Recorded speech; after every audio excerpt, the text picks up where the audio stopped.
بسم الله الرحمن الرحيم. الحمد لله رب العالمين والصلاة والسلام على نبينا وحبيبنا وإمامنا وقدوتنا محمد وعلى آله وصحبه أجمعين أما بعد. آج ہم ایک دو چیزیں کتاب الجنائز کے چیپٹر سے لیں گے اور اس کے بعد ذکر کا چیپٹر شروع کریں گے کہ ذکر سے کیا مراد ہے، ذکر کیا ہے اور اس کی فضیلت اور اس کے آداب اور اذکار. جو چیزیں جنائز کے کتاب الجنائز کے چیپٹر سے ہم لیں گے ان میں ہے پہلی چیز کہ مسلمانوں کے بچے اور کافروں کے بچے یہ کہاں ہوں گے. یعنی مرنے کے بعد جو بالغ ہونے سے پہلے بچہ فوت ہو جاتا ہے تو اس کا کیا حساب ہے، وہ جنت میں جائے گا، دوزخ میں جائے گا، کہاں ہوگا، کدھر.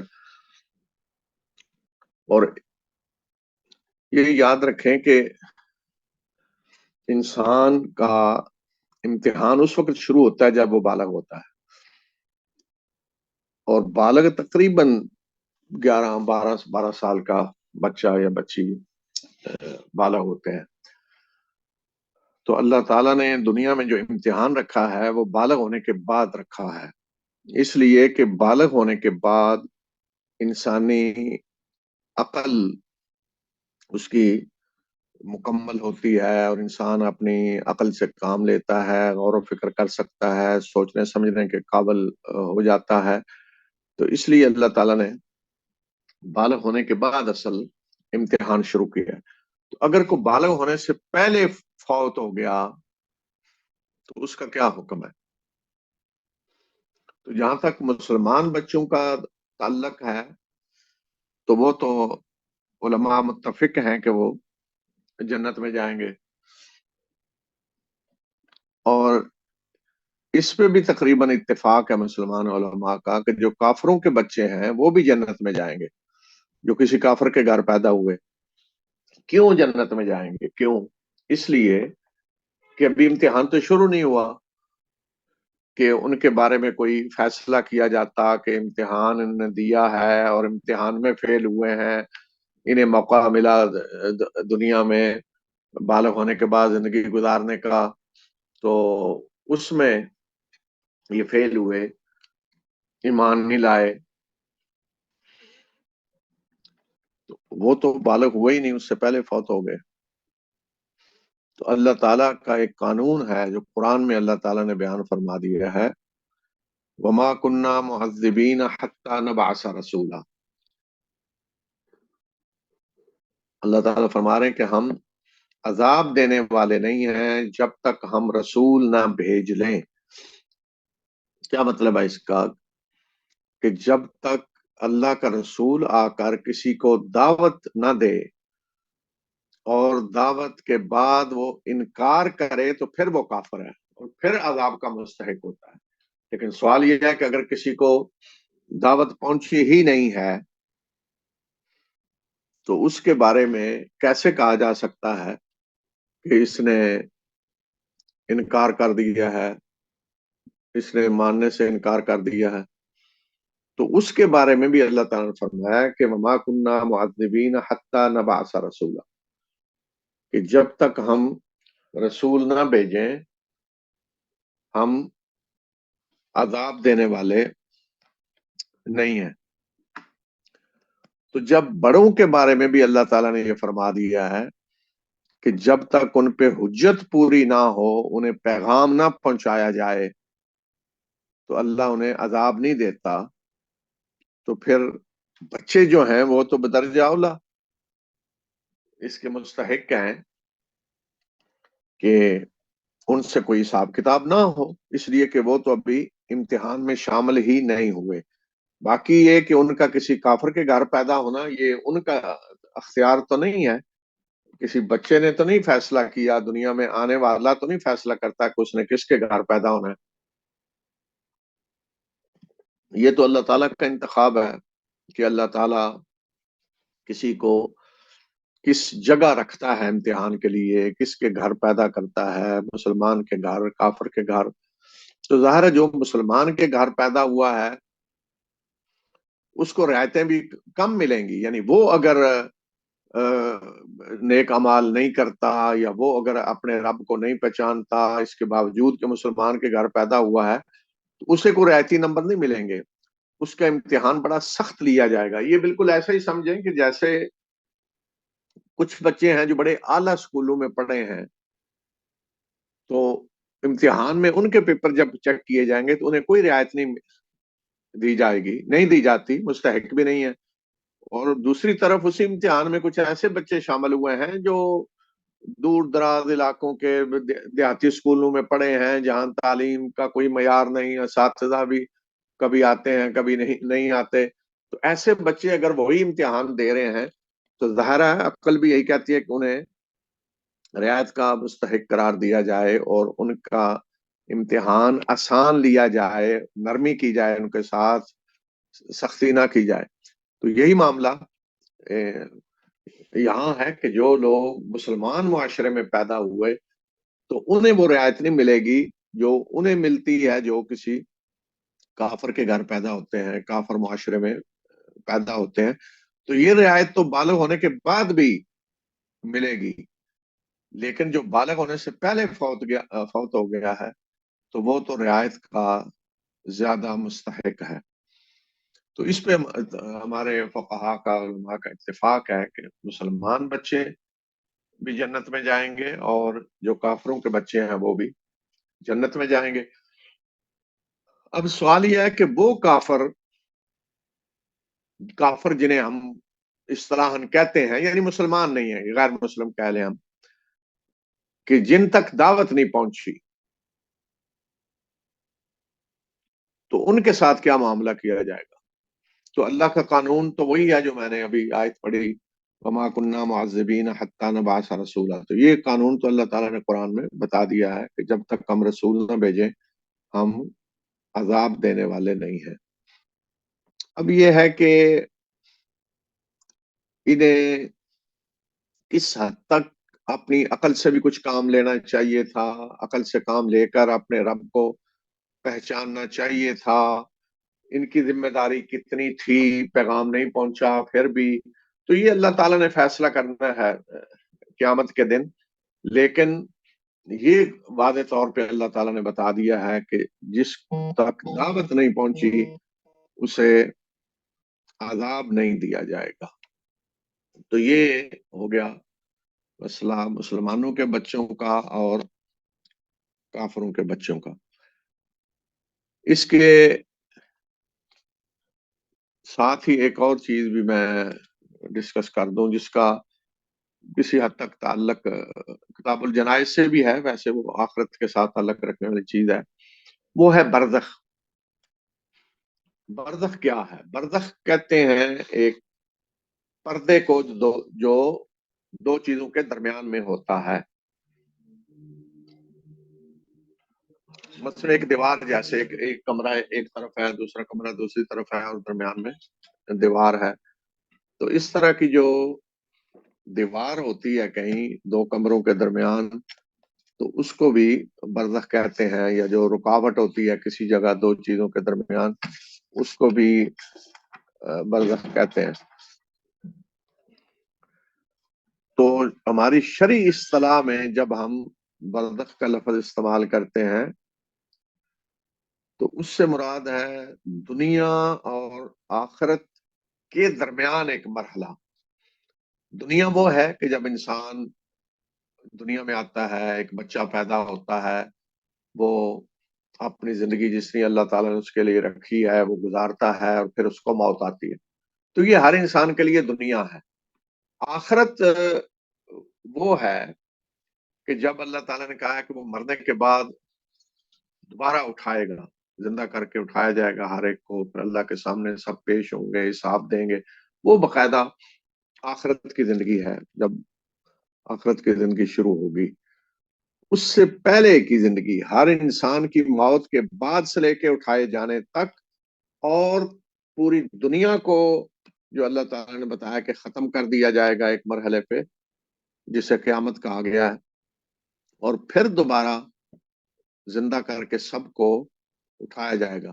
تو یہ پوری دنیا کے لیے موت ہے، پوری دنیا کے لیے قیامت ہے، اور ہر انسان کی قیامت کیا ہے؟ اس کی موت.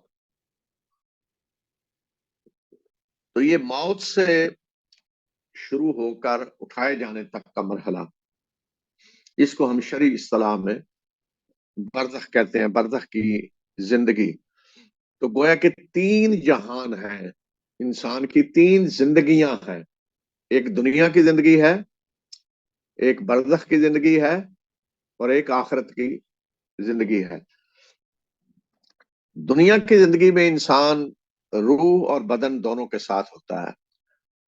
اس کی روح ہے، اصل انسان کی شخصیت تو روح ہے جو اللہ تعالیٰ نے عطا کی ہے ہر انسان کو.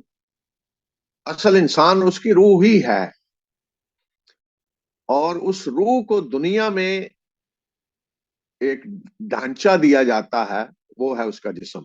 اسے گویا کہ صلاحیتیں ساری دی جاتی ہیں، دیکھنے کی صلاحیت، سننے کی صلاحیت، عقل دی جاتی ہے، اعضاء دیے جاتے ہیں، چلنے کے لیے ٹانگیں، پکڑنے کے لیے ہاتھ، دل و دماغ، جسم کے سارے اعضاء، دل کام کر رہا ہے، اور جگر کام کر رہا ہے، گردے کام کر رہے ہیں، غذا وہ کھا رہا ہے، ہضم ہو رہی ہے، یہ ساری چیزیں پھر اس کو قوت دے رہی ہیں.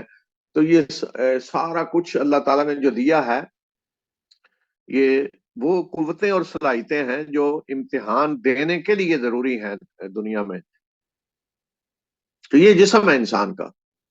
تو جسم نے تو ختم ہو جانا ہے موت کے بعد، مٹی میں شامل ہو کر ختم ہو جائے گا، ہڈیاں بھی بالآخر بسیدہ ہو جائیں گی.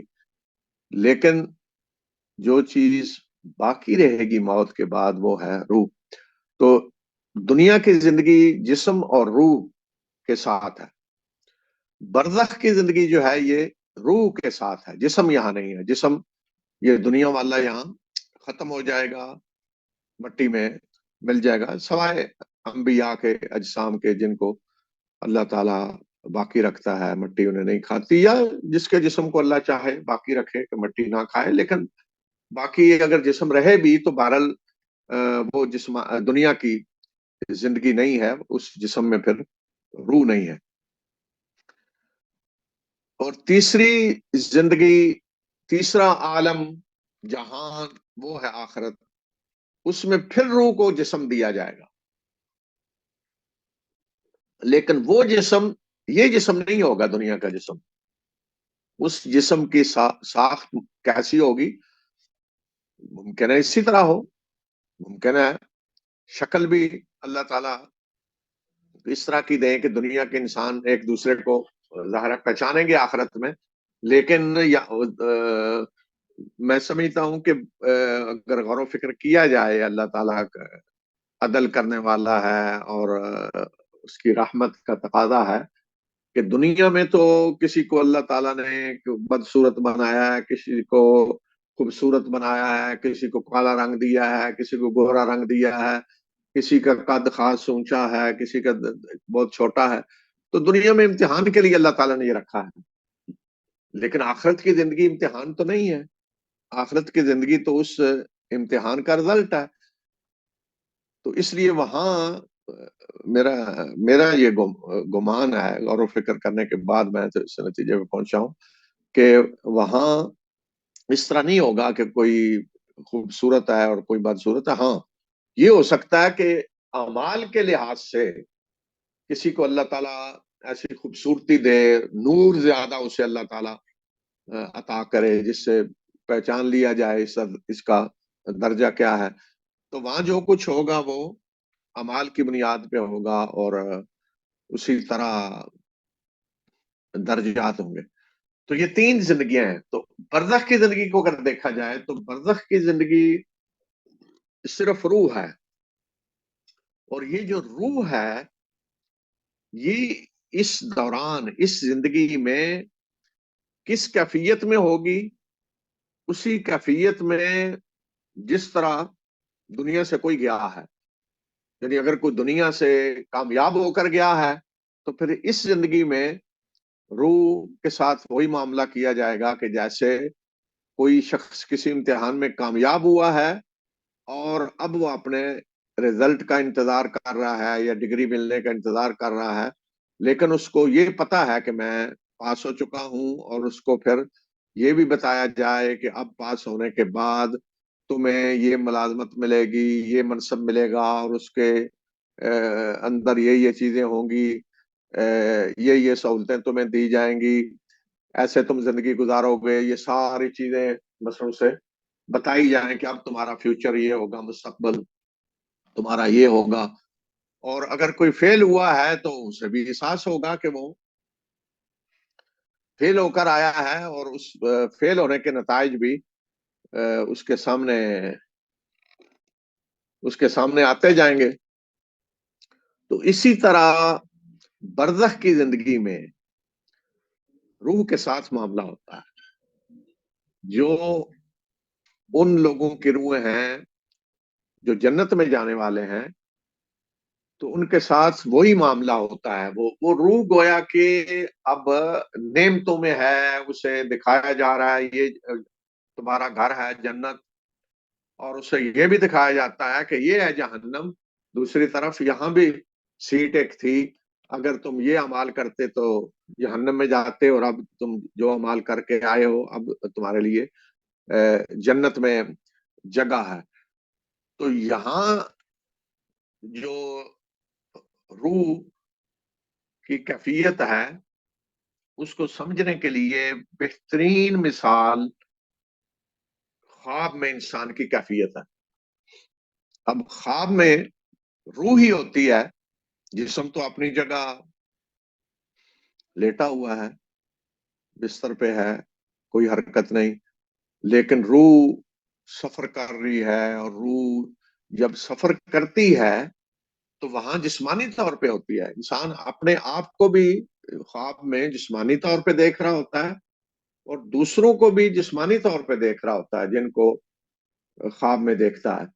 اور روح گویا کہ جسم کے ساتھ اس کیفیت میں ایسے ہوتی ہے کہ اسے لذت بھی حاصل ہو رہی ہے، کہیں اگر خواب میں کوئی اچھے کھانے کھا رہا ہے لذت حاصل ہو رہی ہے، اور کہیں اگر کوئی ایسا خواب دیکھ رہا ہے تو اسے خوف بھی آ رہا ہے، وہ چیختا چلاتا بھی ہے، اور وہ ساری تکلیف بھی محسوس کر رہا ہے۔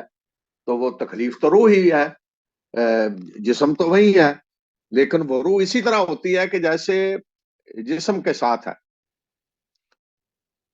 تو جو روح کی کیفیت ہوتی ہے خواب کے دوران، یا انسان کی کیفیت ہوتی ہے خواب کے دوران، تو یہ کیفیت گویا کہ برزخ کی زندگی میں انسان کی ہوگی۔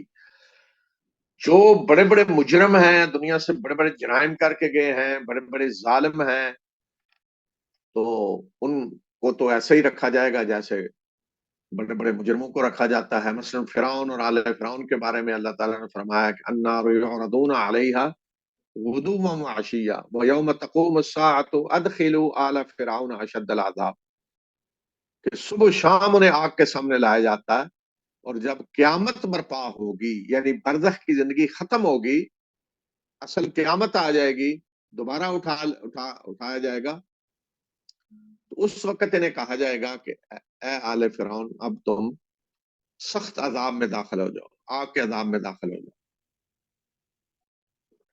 گویا کہ پہلے انہیں باقاعدہ آگ میں نہیں ڈالا گیا، آگ کے سامنے لایا جا رہا ہے کہ یہ تمہارا گھر ہے، صبح و شام انہیں لایا جاتا ہے، یعرضون علیہا غدوا وعشیا، یعنی آگ کو ان کے سامنے پیش کیا جاتا نہیں، انہیں آگ کے سامنے لایا جاتا ہے۔ تو اس سے برزخ کی زندگی کی سزا بھی ثابت ہو رہی ہے، جو ہے نا عذاب قبر۔ عذاب قبر کیا ہے؟ برزخ میں انسان کے ساتھ جو کچھ ہوتا ہے، قبر تو ایک نشانی ہے، ایک جگہ ہے، انسان کا گھر ہے برزخ کی زندگی میں۔